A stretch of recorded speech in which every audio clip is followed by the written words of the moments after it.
My beloved brothers and sisters, Mes frères et sœurs bien-aimés, je tiens à dire mon amour et souhaiter la bienvenue à chacun d'entre vous. Je prie pour que notre Père Céleste guide mes pensées, inspire mes paroles, tandis que je m'adresse à vous aujourd'hui. Je vais commencer par une remarque ou deux concernant les merveilleux messages que nous avons entendus ce matin de Sir Allred et de l'évêque Burton concernant le programme d'entraide de l'Église. Comme cela a été dit, c'est l'année du 75e anniversaire de ce programme inspiré qui a béni tant de gens. J'ai eu la bénédiction de connaître personnellement certains de ceux qui ont été à l'origine de cette grande œuvre, des hommes de compassion et de vision. Comme frère Burton et Sir Allred l'ont tous deux mentionné, l'évêque de la paroisse a reçu la responsabilité de prendre soin des personnes dans le besoin qui demeurent dans les limites de sa paroisse. C'est la bénédiction que j'ai eue quand jeune évêque à Salt Lake City. J'ai présidé une paroisse de 1080 membres, dont 84 veuves. Beaucoup de gens avaient besoin d'aide. Comme j'étais reconnaissant pour le programme d'entraide de l'Église et pour l'aide de la Société de secours et des collèges de prêtrise, je déclare que le programme d'entraide de l'Église de Jésus-Christ des Saints des derniers jours est inspiré du Dieu Tout-Puissant. Maintenant, mes frères et sœurs, cette conférence marque la 3e année depuis que j'ai été soutenu comme président de l'Église. Bien sûr, ces années ont été chargées, remplies de nombreux défis, mais aussi de bénédictions innombrables. L'occasion que j'ai eue de consacrer et de reconsacrer des temples fait partie de celles qui sont les plus agréables et les plus sacrées. Et c'est du temple que je désire vous parler aujourd'hui. Au cours de la conférence générale d'octobre 1902, le président de l'Église, Joseph F. Smith, a exprimé dans son discours d'ouverture l'espoir qu'un jour nous aurions des temples qui seraient construits dans différentes parties du monde, là où il serait nécessaire pour la facilité de nos membres. Au cours des 150 premières années qui ont suivi l'organisation de l'Église, de 1130 à 1980, 21 temples ont été construits, dont ceux de Kirtland en Ohio et Nauvoo en Illinois. Comparez cela aux 30 dernières années, au cours desquelles 115 temples ont été construits et consacrés. À l'annonce faite hier de 3 nouveaux temples, s'ajoutent 26 temples en construction ou en phase de préconstruction. Ces chiffres continueront de grandir. L'objectif qu'espérait voir Joseph F. Smith en 1902 est en train de devenir une réalité. Notre désir est de rendre le temple aussi accessible que possible à nos membres. L'un des temples en cours de construction est celui de Manaus, au Brésil. Il y a bien des années, j'ai lu l'histoire d'un groupe de plus de 100 membres, parti de Manaus, situé au cœur de la forêt amazonienne, pour se rendre au temple le plus proche à l'époque, situé à São Paulo, à quelques 4000 kilomètres de leur ville. Ces saints fidèles ont voyagé par bateau pendant 4 jours sur l'Amazone et ses affluents. Après leur voyage sur l'eau, ils sont montés dans des autocars pour encore 3 jours de voyage, sur des routes accidentées, avec très peu à manger et aucun endroit confortable pour dormir. 7 jours et 7 nuits plus tard, ils sont arrivés au peuple de São Paulo, où ils ont accompli des ordonnances de nature éternelle. Le trajet du retour a bien sûr été tout aussi difficile. Toutefois, ils avaient reçu les ordonnances et les bénédictions du temple. Et bien que leur porte-monnaie fût vide, Ils étaient eux-mêmes remplis de l'esprit du temple et de reconnaissance pour les bénédictions qu'ils avaient reçues. Aujourd'hui, des années plus tard, nos membres de Manaus se réjouissent de voir leur propre temple prendre forme sur les rives du Rio Negro. Les temples apportent la joie à nos membres fidèles partout où on les construit. Le récit des sacrifices consentis pour recevoir les bénédictions que l'on ne trouve que dans les temples de Dieu ne manque jamais de me toucher et de renouveler ma gratitude à l'égard de ces édifices.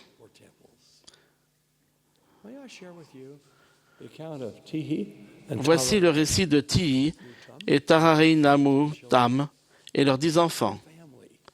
Toute la famille est entrée dans l'église au début des années 60, quand les missionnaires sont allés dans leur île, située à environ 150 km au sud de Tahiti. Rapidement, ils sont venus à désirer les bénédictions du scellement d'une famille éternelle dans le temple. À cette époque, le temple le plus proche de chez eux était celui d'Hamilton, en Nouvelle-Zélande, 4000 km au sud-ouest, accessible uniquement par un transport aérien coûteux. La grande famille Mutam, qui gagnait maigrement sa vie sur une petite plantation, n'avait pas d'argent pour les billets d'avion. Et il n'y avait pas non plus de possibilité de trouver un emploi sur leur île du Pacifique. Alors, frère Mutam et son fils Gérard ont pris la dure décision de rejoindre un autre de ses fils qui travaillait dans les mines de nickel de Nouvelle-Calédonie, 5000 km à l'ouest. L'employeur prenait en charge des frais du voyage pour aller aux mines, mais ne payait pas le voyage de retour. Les 3 hommes de la famille Mutam ont travaillé pendant 4 ans dans les mines tropicales de nickel, à creuser et à charger le lourd minerai. Une fois par an, frère Mutam rentrait seul chez lui pour un bref séjour, laissant ses fils en Nouvelle-Calédonie. Après 4 ans d'un travail éreintant, frère Mutam et ses fils avaient épargné suffisamment d'argent pour emmener toute leur famille au temple Nouvelle-Zélande. Ils y sont tous allés, à l'exception d'une fille. Ils furent scellés pour le temps et pour l'éternité, une expérience indescriptible et joyeuse. Frère Mutam rentra directement en Nouvelle-Calédonie, où il travailla pendant plus de 2 ans pour payer le voyage de la fille qui n'avait pas pu aller au temple avec eux. Une fille mariée avec son enfant et son mari. Devenus âgés, frères et sœurs Mutam ont souhaité œuvrer dans le temple. Quand le temple de Papeete a été construit et consacré, ils y ont accompli 2 missions. Mes frères et sœurs, les temples sont plus que de la pierre et du mortier. Ils sont faits de foi et de jeûne. Ils sont construits avec des épreuves et des témoignages.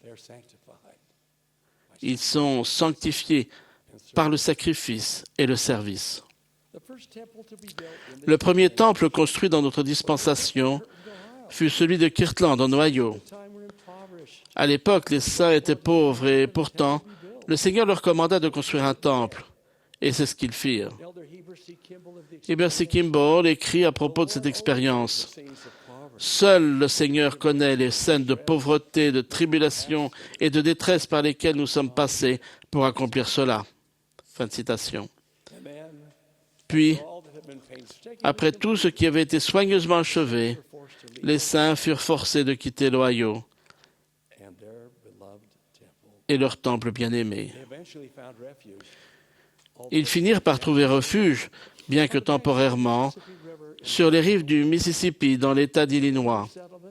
Ils appelèrent leur colonie Nauvoo. et étant disposés à donner une fois encore tout ce qu'ils avaient, leur foi étant demeurée intacte, ils construisirent un autre temple à leur Dieu.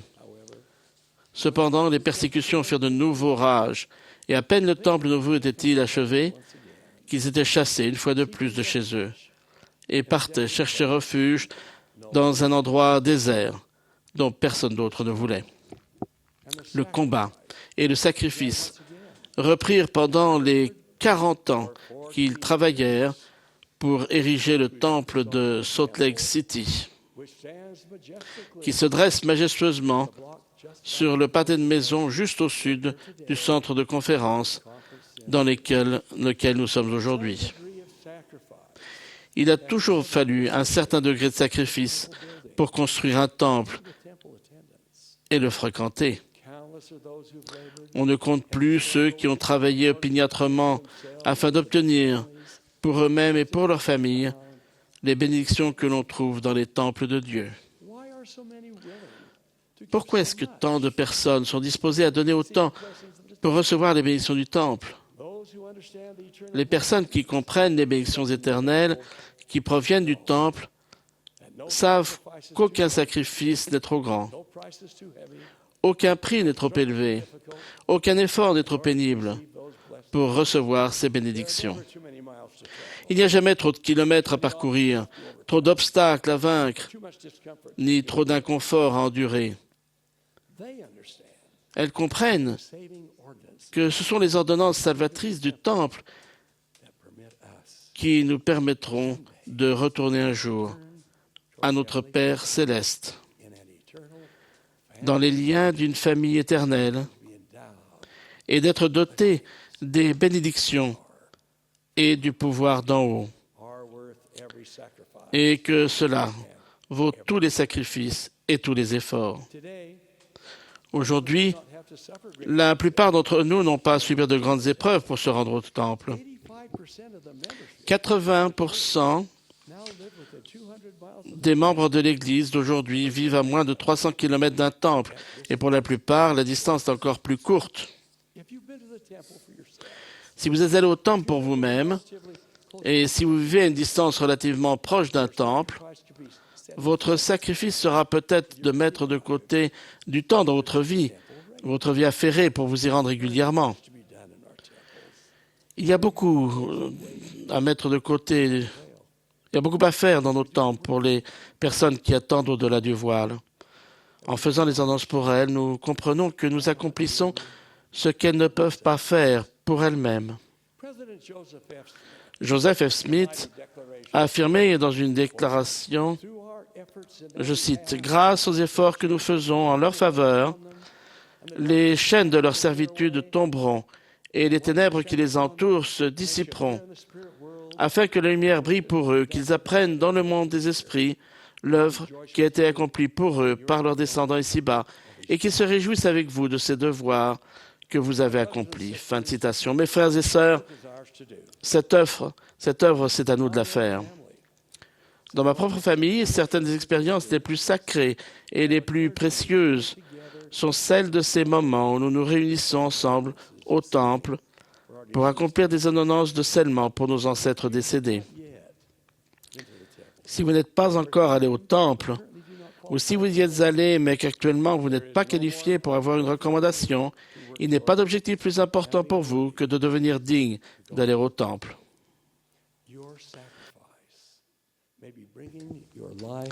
Votre sacrifice peut consister à mettre votre vie en accord avec ce qui est requis pour recevoir une recommandation, peut-être en abandonnant de vieilles habitudes qui vous disqualifient.